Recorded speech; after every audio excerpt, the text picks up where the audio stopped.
हे guys, नमस्ते and welcome back to my channel. तो दिन है आज मंगलवार का, सुबह की अभी बज रही है 9 बजे से करी मैंने अपने व्लॉग की शुरुआत। आज है गुड़ी पाड़वा, तो आज बच्चों का हॉलीडे है और सबसे पहले आप सभी को नए वर्ष की ढेरों सारी शुभकामनाएं। आज का दिन महाराष्ट्र के अंदर तो एक बहुत ही बड़ा दिन होता है क्योंकि आज गुड़ी पाड़वा है। बहुत ही अच्छे से सेलिब्रेशन जो है यहाँ पर होता है, हर जगह पे होता है, हर बिल्डिंग में होता है। तो चलिए कर देते हैं व्लॉग की शुरुआत। यहाँ पर ये मैं किस काम में लगी हुई हूँ। मॉर्निंग में विहान को और जैन साहब दोनों को गार्डन में भेजा था ये कुछ नीम के पत्ते लेने के लिए। अभी कुछ एक आध व्लॉग पहले मैंने आपको बताया था कि परी के ना पूरी ही मतलब स्पेशली फेस पर और पूरी बॉडी पर है ना कुछ ऐसा पता नहीं किसका रिएक्शन हुआ है। और मैंने डॉक्टर को ना बताया भी, 3-4 डॉक्टर्स को मैंने बताया है। एक बार एक डॉक्टर को बताया, उनको मैंने ट्रीटमेंट लिया। तो जब तक ऐसा है कि बॉडी के ऊपर दवाई वगैरह जो एप्लीकेशन उन्होंने दिया है लगाने के लिए, ऑइंटमेंट वगैरह वो लगाती हूँ, तब तक तो ठीक रहता है। और फिर जैसे ही वो कोर्स कंप्लीट होता है तो फिर से उसको होने लग जाता है। मतलब उसको है ना बिल्कुल भी धूप जो है वो सहन नहीं हो रही है।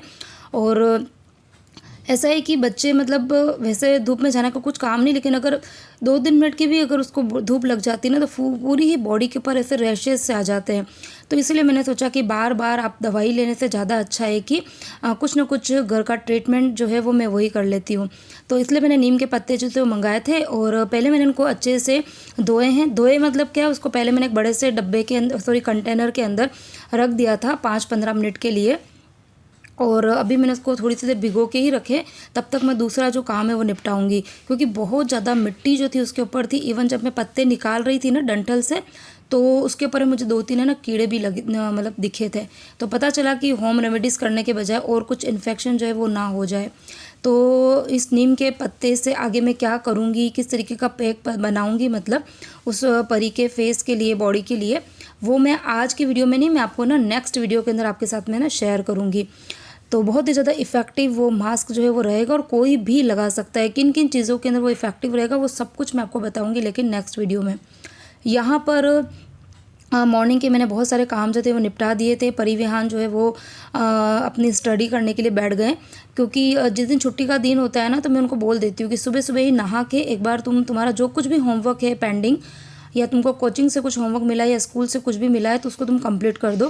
क्योंकि बच्चे हैं ना मॉर्निंग में तो फिर भी पढ़ लेते हैं, लेकिन उसके बाद में अगर एक बार वो टीवी वगैरह देखने बैठ जाते हैं, और गर्मी का मौसम भी है, बहुत ज़्यादा गर्मी होती है दिन के टाइम पे ना, तो फिर बच्चों से पढ़ाई नहीं होती है। तो ये काम बच्चे सुबह ही कर लेते हैं।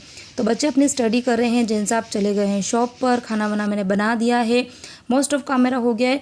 और जल्दी जल्दी काम मैंने किया भी इसलिए था क्योंकि आज मुझे चलानी है आटा चक्की। हाँ जी, जिस दिन आटा चक्की चलती है ना, बहुत सारे काम जो है वो घर के अंदर होते हैं। तो यहाँ पर सबसे पहले तो मैंने जो मुझे पीसना है वो सब चीज़ें निकाल दी है। तो आजकल मैं ना खाली गेहूँ नहीं पीसती हूँ, गेहूँ के साथ में थोड़ा सा बाजरा और थोड़ा सा ज़्यादा क्वांटिटी में डालती हूँ जवार। अभी इतने दिन विंटर्स थे तो मैं बाजरा जवार ये सब बराबर में लेती थी। इसके पहले भी जब मैंने आटा चक्की चलाई थी और पीसा था ना, तो मैंने 4-5 ग्रेन्स जो है वो इकट्ठे करके फिर ही पीसे थे। तो मतलब कहते भी ना कि एक ही तरीके का अनाज जो है वो नहीं खाना चाहिए। और हम ये सोचते हैं कि हम घर का खाना खा रहे हैं, रोटी खा रहे हैं। तो गेहूं जो होता है उसमें भी बहुत ज़्यादा मात्रा में ग्लूटेन होता है, जो कि हमारी जो इंटेस्टाइन होती है ना उसमें जाकर स्टिक हो जाता है मतलब। तो मैदा तो खैर बहुत ही ज़्यादा मतलब बॉडी के लिए हार्मफुल है, लेकिन गेहूं जो है वो भी मतलब अगर आप दिन हमेशा दोनों टाइम सिर्फ गेहूं गेहूं ही खाओगे ना तो वो भी सही नहीं है। तो आपको है ना मतलब चीज़ें जो है वो चेंज करके खाना चाहिए। तो इसीलिए आजकल मैं ना गेहूं के साथ में थोड़ा जवार भी डाल देती हूँ, थोड़ा मैंने बाजरा भी डाला है। और भी बहुत सारे जो ग्रेन्स है वो होते हैं, तो आप ऐड करके मल्टीग्रेन आटा जो है वो तैयार कर सकते हो। तो यहाँ पर मैंने गेहूं छान दिए थे। सबसे पहले मैंने बाहर चने की दाल जो है वो पीसने के लिए रखी, क्योंकि बेसन भी ख़त्म हो गया था। और उसके बाद में करीबन 15 मिनट हो गए हैं। तो मैंने ये जो नीम के पत्ते थे ये वॉश कर दिए। पानी आपने देखा ही है कि कितना सारा गंदा पानी जो था वो निकला था। उसके बाद में बस अब आटा चक्की जो है वो चलती रहेगी और अब मैं बाकी के जो काम जो है वो निपटाती रहूँगी। आज मुझे ढेर सारे काम जो है वो करने हैं, कुछ एक्स्ट्रा काम भी करने हैं और रूटीन के काम तो खैर है ही हैं। तो इसलिए मैं फटाफट काम जो है वो निपट रही हूँ। कोशिश कर रही हूँ कि 12 बजे से पहले पहले मेरे काम जो है वो हो जाए, क्योंकि उसके बाद में मेरे से कुछ भी काम नहीं होते, क्योंकि गर्मी बहुत ज़्यादा होती है और दिन को मुझे वीडियो की एडिटिंग भी करनी पड़ती है। तो यहाँ पर किचन का काम जो था वो मेरा हो गया था, खाली बर्तन का काम बाकी था। तो यहाँ पर देखो ढेर सारे बर्तन जो है वो भी मैंने क्लीन कर दिए हैं। और बीच बीच में जाके मुझे आटा चक्की जो है वो भी देखनी पड़ती है, क्योंकि उसके अंदर जो कंटेनर है ना उसके अंदर 3 से 4 किलो आटा ही आता है। तो उतना आटा अगर पीस जाता है तो उसके बाद में उसको खाली करना पड़ता है। तो सबसे पहले मैंने यहाँ पर बेसन पीसा था, तो बेसन जो था वो ठंडा हो गया, उसको मैंने डब्बे के अंदर भर दिया है और डब्बे को अच्छे से पोंछ के उसको रख दूँगी अपनी जगह पर। तो इसीलिए मैंने कल जो थी वो पूरी ही किचन की डीप क्लीनिंग कर दी थी, डीप क्लीनिंग करी थी, क्योंकि मुझे पता है कि आगे मुझे क्या क्या मतलब अभी ग्रोसरी का सामान भी आएगा। अभी मैंने ये सब गेहूँ दाल ये सब भी पीसी है, और आगे मैं कुछ स्नैक्स भी बनाऊंगी, क्योंकि होली पर मैंने जितने भी स्नैक्स बनाए थे वो सब कुछ अब ख़त्म हो गए हैं। कल मैंने पूरे ही किचन की डीप क्लीनिंग करी थी, सारे ही डिब्बे मैंने क्लीन करके रख दिए थे। तो अब बारी आती है कि उन डब्बों को थोड़ा बहुत भर देते हैं। ज़्यादा तो मैं नहीं भरती हूँ, क्योंकि फिर होता क्या है, मतलब बना तो देते हैं, फिर बच्चे क्या करते हैं, रोटी नहीं खाते, इन चीज़ों को ही खाते हैं। तो यहाँ पर मतलब मैंने क्या करा है, जब मैंने मॉर्निंग में खाना बनाया था ना तभी मैंने ना ये मैं बना रही हूँ भी नमकीन गाठिए, जिसके अंदर मैंने ना आधा लिया है मैदा और आधा लिया है गेहूं का आटा। क्योंकि मैदे के गांठिए अच्छे तो लगते हैं, लेकिन यही है कि बॉडी के लिए अच्छे नहीं होते हैं। और मेरी कोशिश ये रहती है कि मैं हर चीज़ का जितना हेल्दी वर्जन बना सकूं वो बनाने की कोशिश करती हूँ, और मैं आपके साथ में शेयर भी करती हूँ। और अच्छे लगते, बहुत ही अच्छे बने भी थे गांठिए। तो करीबन 1 किलो मैंने टोटल जो है वो आटा लिया है, मतलब आधा किलो लिया है मैदा, आधा किलो लिया है मैंने गेहूं का आटा व्हीट फ्लोर। और उसके बाद में उसके अंदर मैंने डाली थी करीबन 1 टेबल स्पून अजवाइन डाली थी, और 1 टेबल स्पून मैंने डाली थी काला तिल जो होता है ना वो। दिखने में बहुत अच्छा लगता है, टेस्ट तो ऐसा कोई आता नहीं है, लेकिन हाँ दिखने में अच्छा लगता है। और उसके बाद में उसके अंदर डाली थी मैंने दूध की मलाई करीबन 1 कटोरी जितनी, और रिफाइंड नहीं, जो खाने का जो तेल होता है ना, मूंगफली का तेल है मेरे पास में, मैंने वो डाला था, फिल्टर्ड ऑयल है वो। और उसके बाद में एकदम सख्त सा आटा लगा के मैंने रख दिया था। तो करीबन 1 से 1.5 घंटा हो गया, आटा बिल्कुल अच्छे से सेट हो गया था। और बस मैं यहाँ पर फटाफट से बना रही हूँ गाठिए। और जब कभी भी इतना मतलब ज़्यादा क्वांटिटी में काम करना होता है ना, तो फिर मैं स्लैब पे ही करती हूँ, फटाफट हो जाता है काम। ऑयल मैंने पहले ही गर्म रख दिया था। तो यही होता है कि जब आपको मल्टी काम एक साथ में करने होते हैं, मतलब काम मल्टी टास्किंग होना ही चाहिए, बहुत सारे काम एक साथ में अगर आप करोगे ना, तभी आपके काम जो है ना वो टाइमली हो पाएंगे। और ये मैं आपके साथ में हर वीडियो में बोलती हूँ कि मैं मल्टीटास्किंग हूँ, मैं एक साथ में एक काम कभी कर ही नहीं सकती हूँ, ठीक है। क्योंकि ये काम अगर लेके बैठेंगे ना, तो फिर ये आपको पूरा दिन आपको उन कामों में ही निकल जाएगा। तो एक बहुत ही बड़ा टिप है, आप लोग मेरे से पूछते भी रहते हैं कि श्रद्धा किस तरीके से अपने काम जो है वो करती रहती हो। तो यही है कि मैं हर वीडियो में आपके साथ में शेयर करती हूँ कि मैं एक बार में एक ही काम नहीं करती हूँ, 2 से 3 काम जो है वो चालू रहते हैं मेरे। मतलब बाहर आटा चक्की चल रही है, उस पर भी मेरा पूरा कंसंट्रेशन है। यहाँ पर मैं गांठिए जो है वो भी बनाती जा रही हूँ, तो बना भी रही हूँ, बेल भी रही हूँ, और साथ में फ्राई भी कर रही हूँ। तो ये देखिए कितने एकदम क्रिस्पी और कुरकुरे से गांठिए जो है वो बनकर रेडी हुए हैं। बच्चों को बहुत पसंद आते हैं। और अब जब मेरे घर में गांठिए बने हैं ना, तो दिन में एक बार चाय जो है बच्चों के लिए बननी ही बननी, क्योंकि बच्चों को ये चाय के साथ में बहुत ही अच्छे लगते हैं। नमक भी डाला था मैंने, और नमक का मेज़रमेंट ये रहता है कि 1 किलो यदि आपने आटा लिया है, ये मैदा कुछ भी लो, तो 1 किलो का अगर आपने लिया है कोई भी आटा, तो उसके अंदर करीबन 30 ग्राम जितना नमक जाता है। चम्मच से बात करते हैं ना, जिससे कि हम खाना खाते हैं, अगर उस चम्मच की बात करें तो करीबन 1.5 चम्मच जितना नमक जो है वो उसके अंदर डालना पड़ता है। तो एकदम परफेक्ट मेज़रमेंट होता है। और यहाँ पर बस मैं फटाफट से गांठिए जो बना रही हूँ, बीच बीच में मैं बार बार आटा चक्की जो है वो देखने के लिए जा रही हूँ, वो चीज़ मैं आपके साथ में शेयर नहीं कर पा रही हूँ।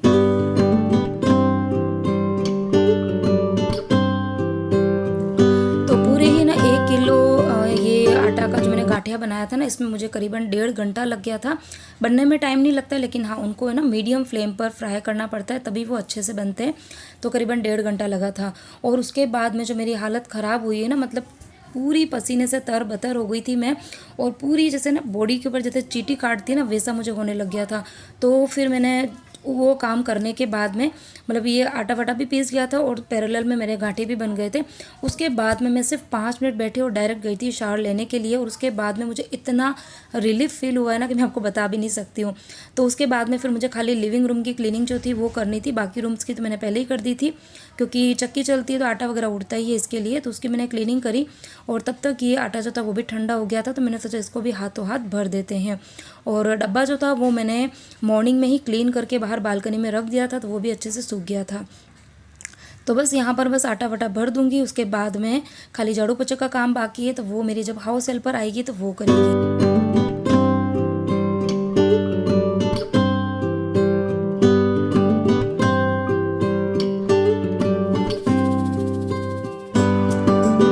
मैं आपसे मिल रही हूँ डायरेक्ट शाम को, और यहाँ पर मैं कर रही हूँ डिनर की तैयारी। तो दिन को तो कुछ भी ऐसा कुछ काम नहीं किया था, खाली वीडियो की एडिटिंग करी थी, थोड़ी देर मैं सोई भी थी, और बस उसके बाद में उठ के मैंने चाय वाय पी, कुछ कपड़े वगैरह फोल्ड करने थे वो मैंने किए थे, थोड़ी बहुत हॉल में फिर से मुझे डस्टिंग करनी पड़ी थी क्योंकि छुट्टी थी, बच्चे टीवी वगैरह देख रहे थे, तो पूरे ही सोफ़े के कवर जो थे ना वो लटक के नीचे आ गए थे। तो बस वो मैंने काम किया, और उसके बाद में अब मैं यहाँ पे कर रही हूँ डिनर की तैयारी। और डिनर के अंदर आज बहुत ही सिंपल सा खाना ही बनाने वाली हूँ। गर्मी का टाइम है ना, तो इसीलिए ना आजकल सुबह तो फिर भी चलो प्रॉपर खाना बन जाता है, दाल चावल रोटी सब्जी, लेकिन शाम को फिर मैं बहुत ज़्यादा तड़क भड़क नहीं बनाती क्योंकि किसी का भी खाने का मन नहीं होता है। तो यहाँ पर मैं बना रही हूँ फ्राइड राइस। तो उसके लिए मैंने दिन को मतलब जब चाय पीने आई थी ना 4 बजे के करीब, तब मैंने चावल जो थे वो भिगो दिए थे। आधा घंटा चावल भिगोने के बाद में फिर मैंने चावल बना के रख दिए थे। और जब भी फ्राइड राइस बनाते हैं ना, तो चावल अगर पहले से ही बने हुए हो ना, तो उसके फ्राइड राइस बहुत ही अच्छे बनते हैं। और यहाँ पर बस मैंने तड़का लगा दिया है, और कुछ गरम मसाले डाले थे, मटर डाला था, हरी मिर्ची डाली थी। और यहाँ पर जब तक तड़का तैयार हो रहा है तब तक मैंने आटा जो है वो छान दिया है। और यहाँ पर ये देखो मसाला जो है वो बहुत ही अच्छे से रेडी हो गया है। और भी बहुत सारी वेजिटेबल डाल सकते हैं, लेकिन मेरे पास में कुछ था नहीं, तो मैंने खाली मटर डाल दिए। और यहाँ पर ये देखो बिल्कुल खिले खिले से चावल जो थे वो बनकर हो गए थे रेडी। इसको कर देंगे इसके अंदर मिक्स, थोड़ी सी मैंने शुगर डाली है। और उसके बाद मैं चावल को बस अच्छे से हिला के थोड़ा सा धनिया डाल के उसको गार्निश कर दूँगी। और उसके बाद में हाँ, चावल तो खैर ये फ्राइड राइस जो है वो परिविहान और मैं हम तीनों तो बहुत ही खुशी से खाते, लेकिन हाँ जेंट्स साहब को बहुत ज़्यादा चावल इतने पसंद नहीं है। मॉर्निंग के टाइम पे तो वो फिर भी खा लेते हैं, लेकिन शाम के टाइम में उनको मतलब खाली अगर चावल रखते हैं ना तो उनको अच्छा नहीं लगता है, वो थोड़ा सा गुस्सा करते हैं। तो इसीलिए मैंने जो थोड़ा बहुत आटा लगाया है वो उन्हीं के लिए लगाया है, और एक आध रोटी हम लोग भी खा लेंगे। और साथ में मैं सोच रही हूँ कि खाली सेव टमाटर की सब्ज़ी बना देती हूँ, जो कि बहुत ही जल्दी बन जाती है, हार्डली 5 मिनट लगते हैं। तो बस यही सब मेरा काम जो था वो आज बहुत सारे काम मैंने निपटाए थे, मतलब 2 दिन से मैं लगी हुई हूँ।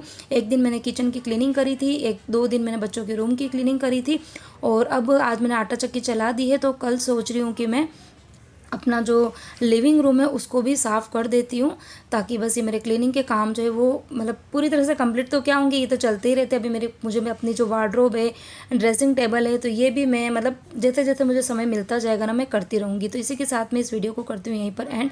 उम्मीद करती हूँ कि आपको मेरा आज का वीडियो जो है वो पसंद आया होगा। आप सबसे हाथ जोड़ के मैं रिक्वेस्ट कर रही हूँ कि प्लीज़ प्लीज़ प्लीज़ आप मेरे वीडियो को यदि पसंद करते हैं तो लाइक कीजिए, कमेंट कीजिए। और बहुत सारे लोग कमेंट कर देते हैं लेकिन लाइक करना भूल जाते हैं, मुझे यहाँ पे पता चल जाता है। तो आप प्लीज़ अगर वीडियो को कमेंट करते हैं तो एक्साइटेशन में आप सिर्फ कमेंट मत कीजिए, कमेंट के साथ में वीडियो को आप लाइक कीजिए। और बहुत ज़्यादा वीडियो को स्किप करके मत देखिए, क्योंकि आजकल आप देख रहे हैं मेरे व्यूज़ जो है वो और फिर से कम पड़ गए। बीच में तो ठीक हो गए थे, लेकिन फिर से व्यूज़ जो है वो कम हो गए। तो आप सबके सपोर्ट के बिना ना मुझे मोटिवेशन मिलेगा, और अगर मुझे मोटिवेशन नहीं मिलेगा तो फिर मैं वीडियोज़ जो है ना वो इतने अच्छे से नहीं बना पाऊँगी। और हाँ, कौन कौन मेरे वीडियो को बिना सब्सक्राइब किए हुए मेरे चैनल को देखते हैं, जल्दी से हाथ ऊपर कर देना।